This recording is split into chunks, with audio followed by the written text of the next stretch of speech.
Selamat pagi dan salam sejahtera buat kita semua. Perkenalkan, saya Srawati, saya dari Fakultas Ilmu Sosial dan Humaniora Prodi Manajemen Universitas Putra Batam.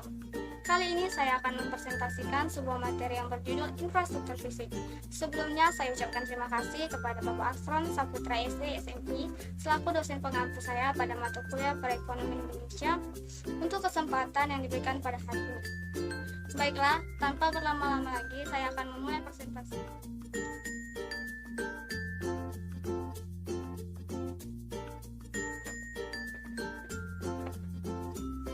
Baiklah, pada hari ini saya akan mempresentasikan sebuah materi yang berjudul Infrastruktur Fisik. Namun, sebelum saya membahas lebih jauh mengenai infrastruktur fisik, ada baiknya saya memberitahukan kepada teman-teman apa pengertian dari infrastruktur.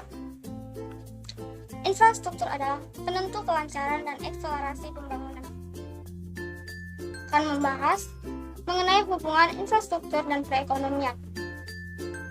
Berbicara tentang infrastruktur dan perekonomian itu pasti memiliki hubungan, karena infrastruktur memiliki peran yang sangat penting, yaitu sebagai kelancaran aktivitas perekonomian seperti kelancaran distribusi. Tanpa ketersediaan infrastruktur yang memadai dapat dipastikan suatu pembangunan pada umumnya akan berjalan dengan berat.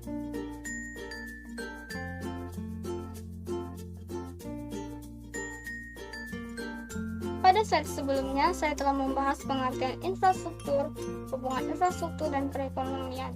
Maka, sekarang saya akan membahas jenis-jenis infrastruktur. Infrastruktur dibagi ke dalam 3 jenis. Yang pertama, infrastruktur keras fisik. Ialah infrastruktur yang memiliki bentuk fisik nyata dan kegunaannya memang berasal dari bentuk fisik yang dimiliki. Yang kedua ada infrastruktur keras non-fisik. Ialah infrastruktur yang berkaitan dengan fungsi utilitas pada umumnya. Dan yang ketiga ada infrastruktur lunak.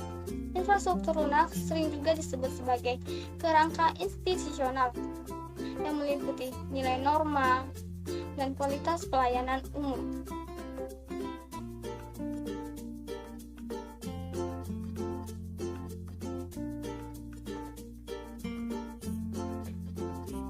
Dari ketiga jenis infrastruktur yang sudah saya jelaskan di awal tadi, saya hanya membahas 2 infrastruktur lebih lanjut. Yang pertama, infrastruktur keras fisik, yang kedua, infrastruktur keras non-fisik. Baiklah, saya akan menjelaskan tentang infrastruktur keras fisik lebih jauh lagi. Secara umum, kondisi fisik ini dapat berupa geografis dan sumber daya alam. Letak geografis sebuah desa sangat membantu dalam percepatan pembangunan. Infrastruktur fisik dalam pembangunan meliputi bandara, jalan raya, rel kereta api, serta dermaga.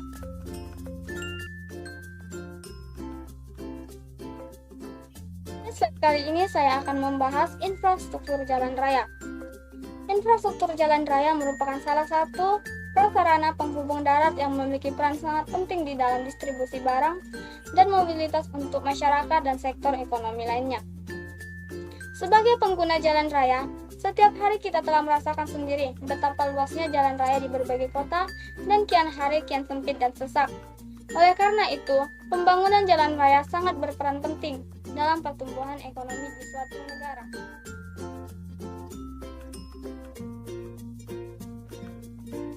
Dan yang kedua ada infrastruktur rel kereta api. Transportasi rel adalah pemindahan penumpang dan barang di atas kendaraan beroda yang berjalan di atas rel. Sarana dalam sistem perkereta-apian pada umumnya seringkali mengalami hambatan yang lebih rendah dibandingkan kendaraan beroda karet.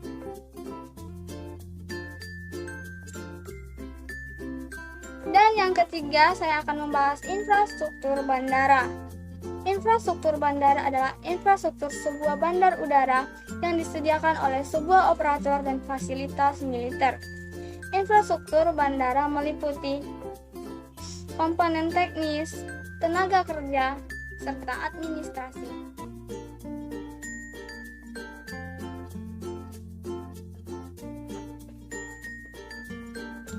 Sampailah kita kepada pembahasan infrastruktur keras fisik yang terakhir, yaitu infrastruktur pelabuhan. Pelabuhan sebagai infrastruktur transportasi laut mempunyai peran yang sangat penting dan strategis untuk pertumbuhan di bidang industri dan perdagangan, serta merupakan segmen usaha yang dapat memberikan kontribusi bagi perekonomian dan pembangunan nasional karena merupakan bagian dari mata rantai sistem transportasi logistik. Dan saya juga akan membahas jenis infrastruktur yang kedua, yaitu infrastruktur keras non-fisik. Gambaran umum, infrastruktur keras non-fisik masih memperlihatkan rendahnya kualitas dan kuantitas infrastruktur keras non-fisik di Indonesia dibandingkan di negara-negara Asia Tenggara.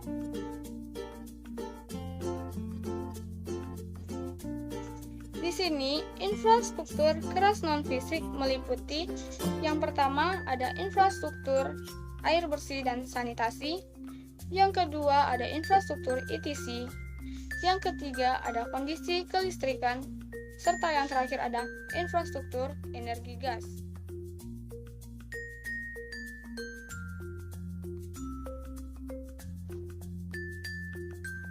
Jenis infrastruktur yang pertama yang merupakan bagian dari infrastruktur keras non-fisik ialah infrastruktur air bersih dan sanitasi.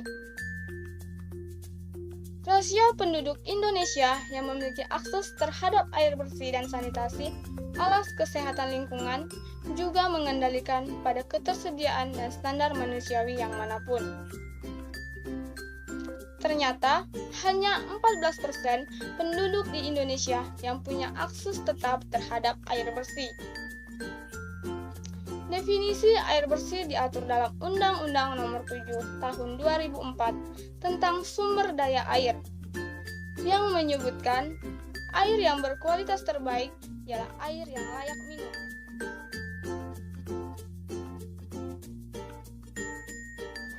Jenis infrastruktur yang kedua yang merupakan bagian dari infrastruktur keras non-fisik ialah situasi kelistrikan.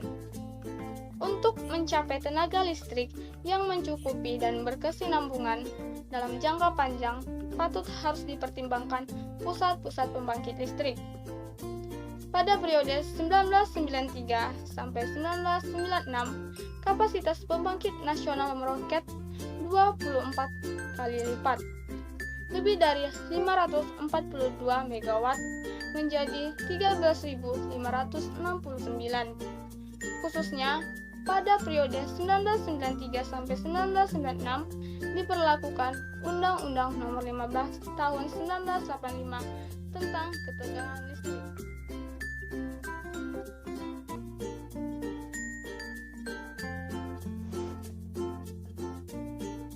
Jenis infrastruktur yang ketiga yang merupakan bagian dari infrastruktur keras non-fisik juga ialah infrastruktur ETC. Ketersediaan infrastruktur informasi telekomunikasi (ETC) atau biasa disebut sebagai infrastruktur telematika menjadi kondisi struktural lainnya. Rasio ketersediaan infrastruktur ETC di Indonesia baru mencapai 0,24 saja. Jenis infrastruktur yang terakhir yang merupakan bagian dari infrastruktur keras non-fisik ialah infrastruktur distribusi energi gas. Sama halnya dengan kondisi kelistrikan, kondisi gas di Indonesia juga mengalami krisis. Pada distribusi energi gas terdapat dua jenis jaringan. Yang pertama, jaringan transmisi gas sepanjang 1.300 km dan yang kedua ada jaringan distribusi gas sepanjang 2.600 km. Hanya saja, kedua jaringan ini digunakan untuk keperluan ekspor saja.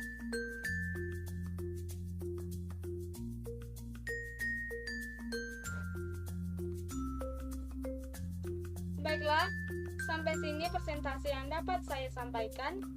Semoga bermanfaat bagi kita semua. Lebih dan kurang saya mohon maaf. Saya akhiri, sekian dan terima kasih. Selamat pagi.